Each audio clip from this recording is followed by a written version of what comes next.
Video ಮಾಡ್ತಿರೋದು. ಏನು video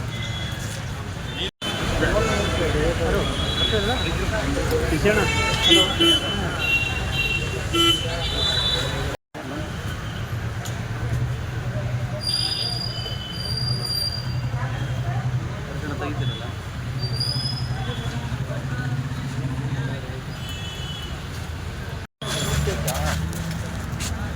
complaint ಇದೆ. ಹೋಗಿ ಹೋಗಿ ಒಳಗಡೆ ಹೋಗ್ಬನ್ನಿ, ಒಳಗಡೆ ಹೋಗ್ಬನ್ನಿ.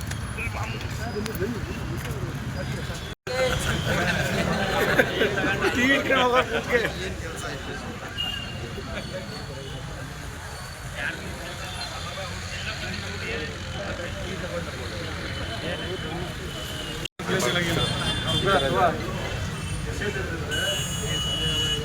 ಏನೋ ಕೇಳ್ತಾರೆ, ನೀವು ಯಾಕೆ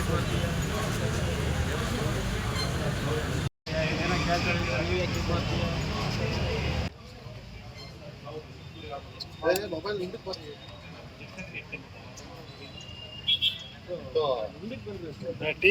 ಹಿಂದೆ ಬರ್ರಿ. ಟೀ ಅಣ್ಣ ಇಲ್ಲಿ ಕುಡಿ ಬರೋಣ ಹಿಂದಕ್ಕೆ. ಟೀ ಇಟ್ಕೊಂಡು ಹೋಗೋಕ್ಕೆ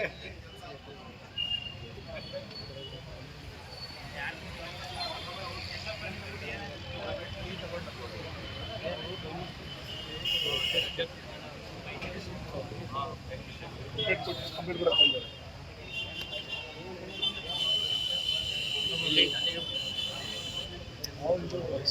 ಆಮೇಲೆ ಅದು ಬಂದೆ ಅಂತ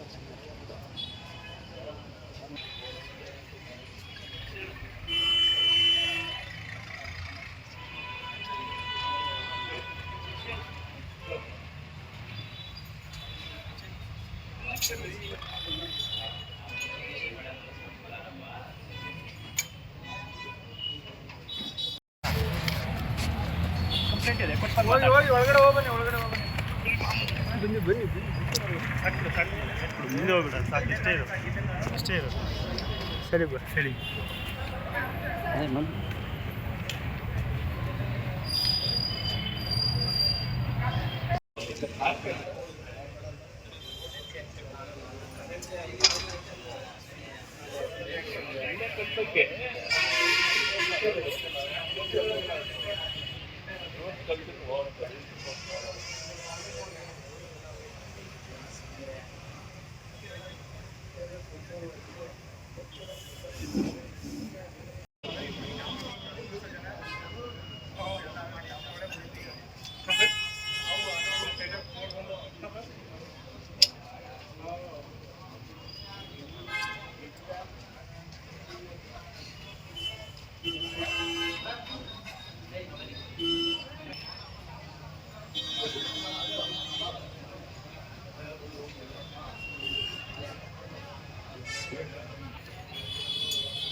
ಹೌದು ಹೌದು ಸರ್.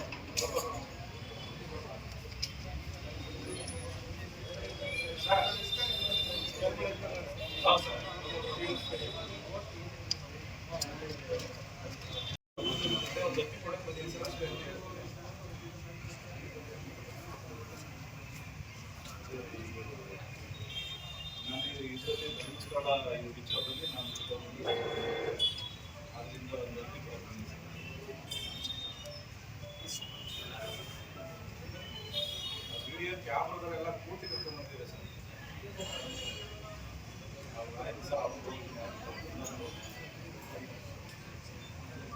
ಬಂದಿದ್ದಾರೆ ಸರ್, ಬಂದು ಹೋದ್ಮೇಲೆ ಕರ್ಕೊಂಡಿದ್ದೇವೆ. ಎಲ್ಲ ನಿಂತ್ಕೊಂಡಿದ್ದೇವೆ ಸಾಕು.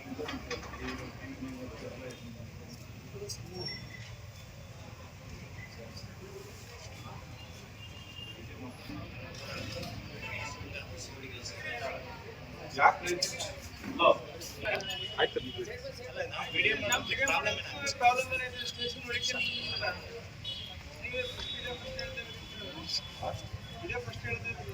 ಆಯ್ತು ಏದಕ್ಕೆ ಕೇಳ್ಬೋದು, ಏದಕ್ಕೆ ವಿಡಿಯೋ ಮಾಡ್ತೀವಿ ಅಂತ ಕೇಳ್ಬೋದು ಸರ್. ಆಯ್ತು ಸರ್, ಕೊಟ್ಟಾದ್ರು ಹೋಗ್ತೀನಿ ಸರ್.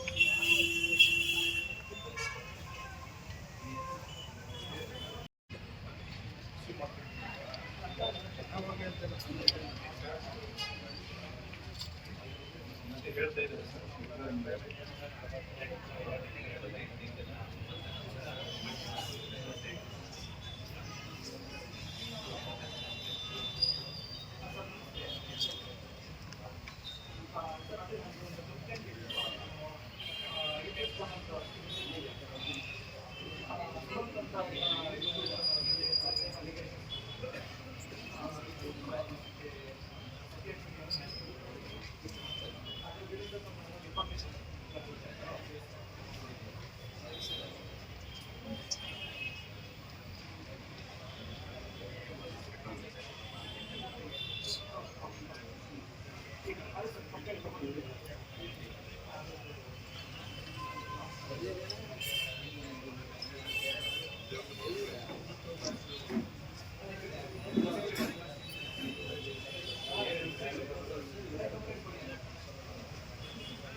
ನಿಮ್ಮ ವಿರುದ್ಧ ಸುಮಂತ್ ನಾನೀಗ ಇನ್ನೊಂದು ಹೇಳ್ತೀನಿ. ಈಗ ಯಾರು ಹಣ ಪಡೆದಿದ್ದೀನಿ ಅಂತ ಹೇಳ್ತಾರೆ, ದಯವಿಟ್ಟು ಅವರು ಕಂಪ್ಲೇಂಟನ್ನು ರಿಸೀವ್ ಮಾಡ್ಕೊಂಡು ನಮ್ಮ ಮೇಲೆ ತನಿಖೆ ಆಗಬೇಕು. ನನ್ನ ಮೇಲೆ ಮತ್ತು ನಮ್ಮ ಮನೆಯವರು ಎಲ್ಲ ಕಂಪ್ಲೀಟ್ ಅಕೌಂಟೆಲ್ಲ ಚೆಕ್ ಮಾಡಿ ಎಲ್ಲ ಫುಲ್ ಇಡೀ ತನಿಖೆ ಆಗಬೇಕು. ನಮ್ಮ ಫೈನಾನ್ಸ್ನ ಚೆಕ್ ಮಾಡಬೇಕು ಅಂತ ಕೇಳ್ಕೊಂಡು ಜೊತೆಗೆ ಕೇಳಬೇಕು. ಈಗ ರೋಡ್ ಪೇಜಸ್ಗಳಿಗೆ ಅಷ್ಟು ಜನ ಪ್ರಮೋಟ್ ಮಾಡಿಸ್ಕೊಂಡಿದ್ದಾರೆ. ಸೊ ಒಂದು PR ಅಂತ ಇರ್ತಾರೆ, ಅವ್ರ ಮುಖಾಂತರ ಕಾಂಟ್ಯಾಕ್ಟ್ ಮಾಡಿದ್ದು ಅಥವಾ ಅವ್ರಿಗೆ ತಲುಪಿಸಿದ್ದು ಈ ರೀತಿ ಒಂದು ವ್ಯವಹಾರ ನಡೆದಿದೆ ಅಂದರೆ ಅದ್ರ ಬಗ್ಗೆ ಏನಾದರೂ ಒಂದು ಪ್ರೂಫ್ ಇರಬೇಕು, ಅದನ್ನು ತೊಗೊಂಡು ಬರಲಿ ಅಷ್ಟೇ. ಈಗ ನೋಡಿ, ಅವನ ಜೊತೆ ನಾನು ಅವತ್ತು ಬಟ್ಟೆ ಅಂಗಡಿ ಓಪನಿಂಗ್ ಹೋದಾಗ 20 ನಿಮಿಷ ಊಟ ಆದಮೇಲೆ ಒಂದು ಜ್ಯೂಸ್ ಕುಡಿಯೋಣ ಅಂತ ಕರ್ಕೊಂಡು ಹೋಗಿದ್ದು. ಕೇರ್ಪೇಟೆಯಲ್ಲೇ ಕರ್ಕೊಂಡು ಅಂತ ಏನಿಲ್ಲ, ಏನು ಸದ್ಯ ನಡೀತಿದೆ ಅದನ್ನು ತೋರಿಸ್ತಾ ಇದ್ದೀವಿ. ಅದೇ ಅದರಲ್ಲಿ ಏನು ಬಂದು ಪರವಾಗಿಲ್ಲ. ನಿಮ್ಮ ಟೆಂಟನ್ನು ತನಿಖೆ ಆಗ್ತಾಯಿದೆ, ಅದರ ಮೇಲೆ ನ್ಯೂಸ್ಗಳು ನೀವೇ ಮಾಡ್ತಾಯಿದ್ರೆ ಅದೇ ರೀತಿ ನಾವು ಮಾಡ್ತಾಯಿದ್ದೀವಿ. ಬಟ್ ನೀವುಗಳು ಈಗ ಏನು ವಿಷಯ ಆಚೆ ಬಂದ ತಕ್ಷಣ ಮಾಡ್ತಾಯಿದ್ರೆ ನಮಗೆ ಒಳಗಡೆಯಿಂದ ಕೇಳಿ ಬರ್ತಾ ಇತ್ತು ಸ್ಥಳೀಯರಿಂದ. ನಾವು ಮುಂಚೆನೇ ಶುರು ಮಾಡ್ಕೊಂಡಿದ್ದೀವಿ ಅಷ್ಟೇ. ನೀವೆಲ್ಲ ಧರ್ಮಸ್ಥಳದಲ್ಲಿ ಯಾವಾಗ ನಾನು 2023ರಲ್ಲಿ ಒಂದು ಸರಿ ಹೋಗಿ ಭೇಟಿ ಮಾಡ್ಕೊಂಡು ಬಂದು ಆನಂತರ ನನ್ನ ಮೇಲೆ ಕೂಡ ಇಂಜೆಕ್ಷನ್ ಆದಾಗ ನಾನು ಸವಾಸ ಬಿಟ್ಬಿಟ್ಟಿದ್ದೆ. ನನಗೆ ಯಾಕೆ ನಾನು ಇನ್ನೂ ಎದುರು ಹಾಕೋ ಶಕ್ತಿ ಇರಲಿಲ್ಲ. ಈಗ ಸಮೀರ್ ಅವ್ರ ವಿಡಿಯೋ ಬಂದಮೇಲೆ ಜನಗಳ ಸಪೋರ್ಟ್ ಇದೆ. ಸೊ ನನಗೆ ಎದುರು ಹಾಕೊಂಡು ಜನಗಳಿಗೆ ಸತ್ಯ ಗೊತ್ತಿದೆ. ನಾನೀಗ ಆರಾಮಾಗಿ ಡಿಪೆಂಡ್ ಮಾಡ್ಬೋದು ಅನ್ನೋ ಒಂದು ಕಾರಣದಿಂದ ನಾವು ಯಾವಾಗ ಫೆಬ್ರವರಿಯಲ್ಲಿ ವಿಡಿಯೋ ಶುರು ನಾವು ಯಾವಾಗ ನನ್ನ ಇಂಜೆಕ್ಷನ್ ಆರ್ಡ್ರ್ ಬಂತು ವಿಡಿಯೋ ಮಾಡೋಂಗಿಲ್ಲ ಆಗ ನಾನು ಅನ್ನೋದನ್ನ ಅಭಿಪ್ರಾಯ. ಅಭಿಷೇಕ್ ಅವರೇ, ಧರ್ಮಸ್ಥಳ ವಿರುದ್ಧದ ಅಪ್ಪದ ಬಗ್ಗೆ ಏನಿದೆ? SIT ಏನಕ್ಕೆ ಕರೆದಿದೆ ಅನ್ನುವಂಥದ್ದು ನಾನು SIT ಕರೆದಿರುವಂಥದ್ದು ನನಗೆ ಈಗ ಧರ್ಮಸ್ಥಳದಲ್ಲಿ ಓಡಾಡಿದ್ದೀನಿ. ಧರ್ಮಸ್ಥಳದಲ್ಲಿ ನಾನು ಯಾವಾಗಲಿಂದ ಫ್ರಮ್ ಮಾರ್ಚಿಂದ 2025 ಮಾರ್ಚಿಂದ ಓಡಾಡಿದ್ದೀನಿ. ಸ್ಥಳೀಯರನ್ನ ಮಾತಾಡ್ತೀನಿ, ಅಲ್ಲಿ ಸುತ್ತಮುತ್ತ ಕಾಡುಗಳಿಗೆ ಹೋಗಿದ್ದೀನಿ. ಸೊ ಆ ಕಾರಣದಿಂದ ಮತ್ತು ವಿಕ್ಟಿಮ್ಸ್ ಫ್ಯಾಮಿಲಿಗಳಿಗೆ ಹೋಗಿದ್ದೀನಿ. ಆ ಕಾರಣದಿಂದ ನನಗೇನಾದರೂ ಒಂದು ಮಾಹಿತಿಗಳು ಗೊತ್ತಿದೆ ಅದನ್ನು ಶೇರ್ ಮಾಡಿ ಅಂತ SIT ಅವರು ಕರೆದಿದ್ದಾರೆ. ಸೊ ಅದರಿಂದ ನಾನು ಹೋಗಿ ಅಷ್ಟು ದಿನ SIT ಒಳಗೆ ಇಟ್ಕೊಂಡು ನಾನು ಹೋಗಿ ಯೂಟ್ಯೂಬಿಂದ ನಾವು ಏನು ಶ್ರಮ ಹಾಕಿರ್ತೀವಿ, ನಾವೇನು ಎಫರ್ಟ್ಗಳು ಹಾಕಿರ್ತೀವಿ, ಅದಕ್ಕೆ ನಮ್ಗೆ ಯೂಟ್ಯೂಬಿಂದ ಬರುತ್ತೆ. ಅದನ್ನು ಬಿಟ್ಟರೆ ಬೇರೆ ಆ ಕಡೆಯಿಂದ ಹೊರಗಡೆಯಿಂದ ಆಗಲಿ ₹1 ಫಂಡ್ಸ್ ಬಂದಿದೆ ಅನ್ನೋದ್ರಿಂದ ₹1 ಟ್ರಾನ್ಸಾಕ್ಷನ್ ಇಸ್ಕೊಂಡಿದ್ದೀವಿ ಯಾವುದಾದ್ರೂ ಬೇರೆ ವಿಚಾರಕ್ಕಾದರೂ ಸರಿ, ಏನೋ ಅಂಗಡಿಗೆ ಹೋಗಿ ಬರೋಕ್ಕೆ ಅದಕ್ಕೆ ಅನ್ನೋಂಥದ್ದಾದರೂ ಸರಿ ತಂದು ಪ್ರೂವ್ ಮಾಡ್ತೀವಿ.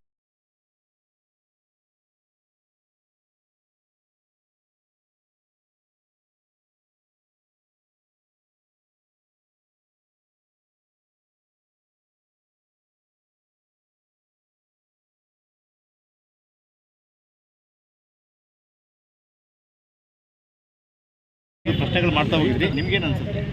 ನಮಗಾಗಲಿ ಅಥವಾ ನನ್ನ ಜೊತೆ ಇರೋರಿಗೆ ಹೋರಾಟಗಾರರಾಗಲಿ ಇವರಿಗೆ ನ್ಯಾಯ ಸಿಗುತ್ತೆ ಅನ್ನೋಂಥದ್ದು ಬೇಕಾಗಿಲ್ಲ. ಅಲ್ಲಿ ಮೇಯ್ನು ಈಗ ಯಾರುಗಳಲ್ಲಿ ವಿಕ್ಟಿಮ್ಸ್ಗಳಿದ್ದಾರೆ, ಯಾರುಗಳಲ್ಲಿ ಬಲಿಯಾಗಿದ್ದಾರೆ ಅವರುಗಳಿಗೆ ಖಂಡಿತವಾಗ್ಲೂ SITಯಿಂದ ನ್ಯಾಯ ಸಿಗುತ್ತೆ. ಅದರ ಪ್ರಕರಣದ ಬಗ್ಗೆ ಈಗ ನಾನೇ ಕರ್ಕೊಂಡು ಬಂದೆ ಅನ್ನುವಂಥದ್ದು ಅಲಿಗೇಷನ್ಸ್ಗಳಿದೆ. ಬಟ್ ಹಿಂದೆ ವೀಕ್ಷಿಸಿದ್ರೆ ಅಥವಾ ಡೀಪಾಗಿ ಹೋದರೆ ಗೊತ್ತಾಗುತ್ತೆ. ನನಗಿಂತ ಮುಂಚೆ ಆಯ್ಕರ್ನಾಡು ಅನ್ನೋ ಯೂಟ್ಯೂಬ್ ಚಾನಲ್ನಲ್ಲಿ ಅವರು ಫಸ್ಟ್ ಇಂಟರ್ವ್ಯೂನ ಕೊಟ್ಟಿರುವಂಥದ್ದು. ನಾವುಗಳೀಗ SITಗೂ ಸಹ ಹೇಳಿರುವಂಥದ್ದು. ಸೊ ನಾವು ಕೂಡ ಅವ್ರ ಮಾತನ್ನು ನಂಬಿ ಮೋಸ ಹೋಗಿದ್ದೀವಿ. ಅದಕ್ಕಿಂತ ಮುಂಚೆ ಯಾರು ಇಂಟರ್ವ್ಯೂನ ಕೊಟ್ಟಿದ್ದಾರೆ ಅವ್ರು ಮೊದಲನೇದಾಗಿ ಅಲ್ಲಿ ಇಂಟರ್ವ್ಯೂ ಕೊಟ್ಟಿರೋದು. ಅವರು ವಿಜಯ್ ಕುಮಾರ್ ಅಂತ ಆಯ್ಕರ್ನಾಡು ಯೂಟ್ಯೂಬ್ ಚಾನಲ್ನಲ್ಲಿ ಇಂಟರ್ವ್ಯೂನ ಕೊಟ್ಟಿದ್ದಾರೆ. ಸೊ ಅವರಿಂದ ತನಿಖೆ ಶುರು ಮಾಡಿ. ಸೊ ಇದರಿಂದ ನಮಗೂ ಕೂಡ ಗೊತ್ತಿಲ್ಲ, ಸತ್ಯ ಗೊತ್ತಿಲ್ಲ, ನಮಗೆ ಮೇಲೆ ಈ ರೀತಿ ಆರೋಪ ತನಿಖೆ ಮಾಡಿ ಅವ್ರನ್ನ ವಿಚಾರಿಸಿ ಅವ್ರನ್ನ ಇದು ಸತ್ಯ ಇದೆಯಾ ಅನ್ನುವಂಥದ್ದು SIT ಅವ್ರು ತಿಳ್ಕೊಬೇಕು. ಸತ್ಯ ಇಲ್ಲ ಅಂದರೆ ಅವ್ರನ್ನ ಕರ್ಕೊಬಂದವ್ರು ಯಾರು ಅನ್ನೋದನ್ನ ತಿಳ್ಕೊಳ್ಳಿ ಅಂತ SIT ಕಮಿಷನ್ ಅಂತ ಇದ್ದಾರೆ. ಅಂದರೆ ಸಂಬಂಧಿಕರೇ ಅವ್ರ ಮಹೇಶ್ ಶೆಟ್ಟಿ ಅವ್ರ ಸಂಬಂಧಿಕರೇ. ಸೊ ನಮಗೆ ಬೇರೆ ಎಲ್ಲ ಉಳ್ಕೊಳ್ಳೋದಕ್ಕಾಗಲ್ಲ. ಈಗ ನಾವು ಇದೆಲ್ಲ ಮಾಡ್ತಾ ಇದ್ದೀವಿ ಅಂದರೆ ಈಗ ಹೋಗಿ ಆಫೀಸ್ ಎಲ್ಲಾದರೂ ಉಳ್ಕೊಂಡ್ರೆ ನಮಗೆ ಗೊತ್ತು ಗ್ರೌಂಡ್ ರಿಪೋರ್ಟ್ ಮಾಡಿದ್ರೆ ಅಂದರೆ ಸೇಫ್ ಇಲ್ಲ. ಆ ಕಾರಣದಿಂದ ಅವರು ರಿಕ್ವೆಸ್ಟ್ ಮಾಡ್ಕೊಂಡ್ರೆ ಸೊ ಈ ರೀತಿ ನಾವು ಹೋದಾಗಲೆಲ್ಲ ಒಂದು 2 ದಿವಸ ನೆಕ್ಸ್ಟ್ ಎಕ್ಸಾಮಿನೇಷನ್ ಇದ್ದಾಗಲೆಲ್ಲ ಹೋಗಿದಾಗ ಒಂದು 4-5 ದಿನ ಅಂದರೆ 2-3 ದಿನ ಹೋದಾಗ ರಿಕ್ವೆಸ್ಟ್ ಮಾಡ್ತಾರೆ ಮಾಡಿ. ಸೊ ಅಲ್ಲಿ ಉಳ್ಕೊಂಡು ಈಗ ಅದ್ರ ಬಗ್ಗೆ ಮಾಹಿತಿ ಇಲ್ಲ, ಅದೇ ಏನು ಹೇಳೋಕ್ಕಾಗ ಮುಂದೆ ತಂದಿದ್ದಾರೆ. ದೇವಸ್ಥಾನದಲ್ಲಿ ಈ ರೀತಿ ಆಗ್ತಿದೆ ಅಂತ ಹೇಳ್ತಿದ್ದಾರೆ. ಹೇಳ್ತಿರುವಂಥ ಧರ್ಮಸ್ಥಳ ಗ್ರಾಮದಲ್ಲಿ ಅಂತ ಇದ್ದಾರೆ, ಧರ್ಮಸ್ಥಳದಲ್ಲಿ ಅಂತ ಇದ್ದಾರೆ. ಈಗ ಚಂದ್ರಾಯಪಟ್ಟಣದಲ್ಲಿ ಏನೋ ಒಂದು ಆಗ್ತಾ ಇದೆ ಅಂದರೆ ಇಲ್ಲಿ ಯಾವುದಾದ್ರೂ ಒಂದು ದೇವಸ್ಥಾನ ಇದ್ದರೆ ಆ ದೇವಸ್ಥಾನದ ದೇವರ ಅಪ್ಪಲ್ಲ ಅದು ನೋಡಿದಂಥವ್ರು ಸಾಕ್ಷಿಗಳು ಬಂದು ಹೇಳ್ತಾರೆ. ಅಂದರೆ ನೀವು ಯಾವುದನ್ನು ಹೇಳ್ತಿಲ್ಲ, ಎಲ್ಲ ಜನ ಏನು ಮಾತಾಡ್ತಿದ್ದಾರೆ ಅದನ್ನು ನೀವು ಅವರೇ ಸಾಕ್ಷಿಗಳು, ಅವ್ರುಗಳ ಮುಂದೆ ಇರ್ತಾ ಇರೋದನ್ನ ನಾನು ಪ್ರೊಡ್ಯೂಸ್ ಮಾಡಿದ್ದೀನಿ. ಸಂಬಂಧಪಟ್ಟ ಹೋರಾಟಗಾರರು ಅವರು ಏನು ಸಾಕ್ಷಿಗಳು ಬರ್ಕೊಂಡಿದ್ದಾರೆ ಅವರುಗಳು ಮಾತಾಡ್ತಾ ಇದ್ದಾರೆ. ಸೊ ಅವ್ರದ್ದು ನಾನು ಮಾತಾಡ್ತಿದ್ದೀನಿ.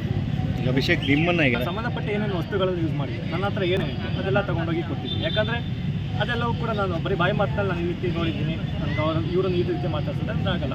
ಅದಕ್ಕೆ ಪ್ರೂಫ್ ಕೊಡಬೇಕಲ್ಲ. ನನ್ನ ಹತ್ರ ಇದ್ದಿದ್ದು ಏನೇನು ದಾಖಲೆಗಳಿತ್ತು ಎಲ್ಲವನ್ನು ಕೂಡ ಅವರಿಗೆ ಸಬ್ಮಿಟ್ ಮಾಡಿ. ಈಗ ಸಹಜವಾಗಿ ಎಲ್ಲ ಅದನ್ನು ಹೇಳ್ದವ್ರನ್ನ ಕೇಳಬೇಕಿತ್ತು. ಅವ್ರಿಗೆ ಎಲ್ಲಿಂದ ಯಾರು ಹೇಳಿದರು ಅಲ್ಲ, ಯಾರು ಹೇಳಿದರು ಅಂತ.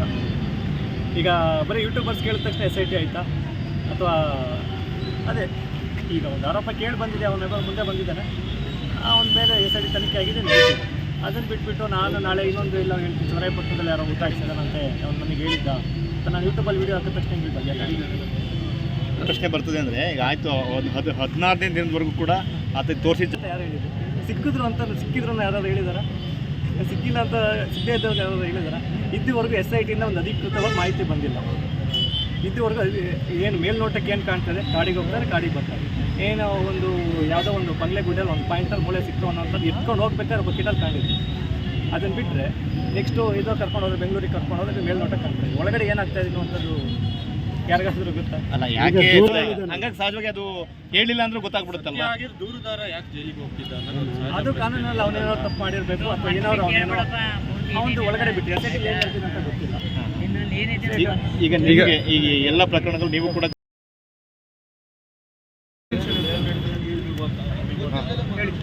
ಈಗ ಅದೇ ನನ್ನ ಮೇಲೆ ಏನು ಸುಮಂತ್ ಮದ್ದೂರಿನ ಒಂದು ಹುಡುಗ ಗೋಲ್ಡನ್ ಕನ್ನಡಿಗ ಅಂತ ಯೂಟ್ಯೂಬ್ ಚಾನಲ್ ನನ್ನ ಮೇಲೆ ಫೇಕ್ ಅಲಿಗೇಷನ್ ಒಂದು ನಿಮಿಷ ಏನು ನಾನು ಧರ್ಮಸ್ಥಳದ ಆಯ್ತು ಮತ್ತು ನನ್ನ ಇನ್ನೊಬ್ಬರು ಯೂಟ್ಯೂಬ್ ಚಾನಲ್ ಕೆಲಸ ಮಾಡ್ತಾರೆ. ಸೊ ಅವ್ರಿಗೆ ನಾನು ಮತ್ತು